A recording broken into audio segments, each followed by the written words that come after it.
بہت سارے امام ہیں ہمیں بتاتے ہیں شرعی مسائل، جمعے کے اندر مسئلے ہو جاتے ہیں، نمازیں ٹوٹ جاتی ہیں اور شرما شرمی کے اندر کہ میں کیا کروں، بےزتی ہو جائے گی، 600 بندہ پیچھے کھڑا ہے، تو سب کی نمازوں کا وبال اپنے سر لیتے ہیں۔ عوام کو تو نہیں پتہ نا، عوام تو بری الذمہ ہے، لیکن امام پر ذمہ داری ہے۔ وضو ٹوٹا ہے، شرما شرمی نہیں، فوراً نائب بناؤ۔ اسی وقت آپ نائب بنا سکتے ہیں، آپ پیچھے فوراً ہٹ جائیں مصلی سے، ناک پہ ہاتھ رکھیں اور اشارہ کریں، امام مؤذن آگے آ جائے گا، نماز ویسے جاری ہے۔ لیکن اگر اداکاری کرتے ہیں، رکوع میں وضو ٹوٹ گیا اور پھر ناٹک کر رہے ہیں، اٹھ رہے ہیں، پھر سجدے میں جا رہے ہیں، یہ تو آپ اللہ کی بارگاہ میں ایک اداکاری کر رہے ہو نا۔ آپ کی نماز تو کب کی ٹوٹ چکی ہے، آپ صرف اپنی عزت بچانے کے لیے، یہ جائز نہیں ہے۔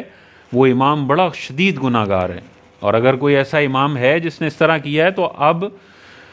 اسی بڑے مجمع کے اندر اعلان کرنا ضروری ہے کہ بھائی آج سے 6 مہینے پہلے جمعے میں ہوا خارج ہو گئی تھی اور میرا وضو ٹوٹ گیا تھا، میں نے اپنی عزت بچانے کے لیے نماز جاری رکھی ہے، خدا را وہ نماز ریپیٹ کر لیں، یہ بتانا فرض ہے۔ ایسے ہی مر گیا وہ امام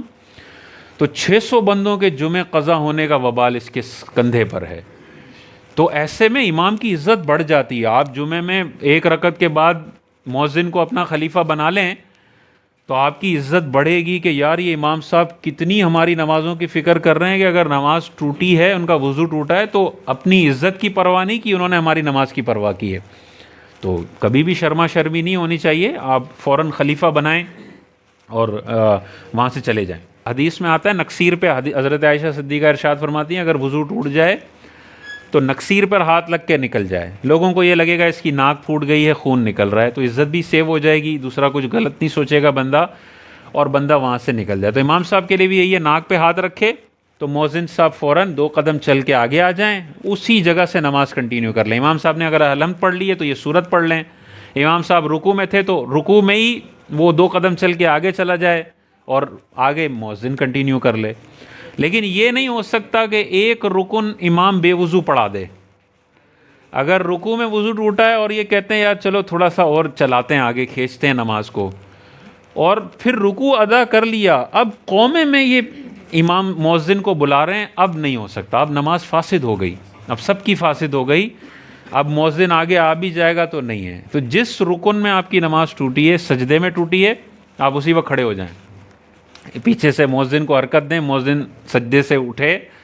آگے بڑھے 2 قدم چل کے، اور پھر اللہ اکبر بول کے سجدہ شروع کر لے، تو اس طرح ہوگا۔ اور اگر بہت زیادہ گچ پچ ہو گئی ہے، مؤذن نے آنے میں ڈیلے کر دیا، مؤذن گھبرا گیا، سمجھ ہی نہیں پایا، تو پھر امام صاحب کو چاہیے اعلان کر دیں کہ بھائی سب اپنی اپنی نمازیں توڑ دیں، میں وضو کر کے آؤں گا اور پھر ہم پڑھیں گے۔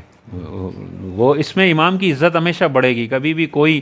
کچھ بدبخت ہوتے ہیں ایسے جو اس پہ بھی اعتراض کریں گے کہ یہ دیکھو یہ کیسے ہم کو پڑھا رہے ہیں، ہماری نماز ضائع کر دی، فلانا فلانا، لیکن 90% لوگ کہیں گے کہ یار یہ ہماری نمازوں سے مخلص ہیں اور ہمارا خیال رکھ رہے ہیں۔ وضو ٹوٹنا تو ہر انسان کے ساتھ ہو سکتا ہے، کوئی اس میں مسئلہ نہیں۔ 3 قدم پہ نماز فاسد ہوتی ہے، تو 2 بڑے قدم لے کے اگر آپ اگلی صف میں آتے ہیں، نماز فاسد نہیں ہوگی۔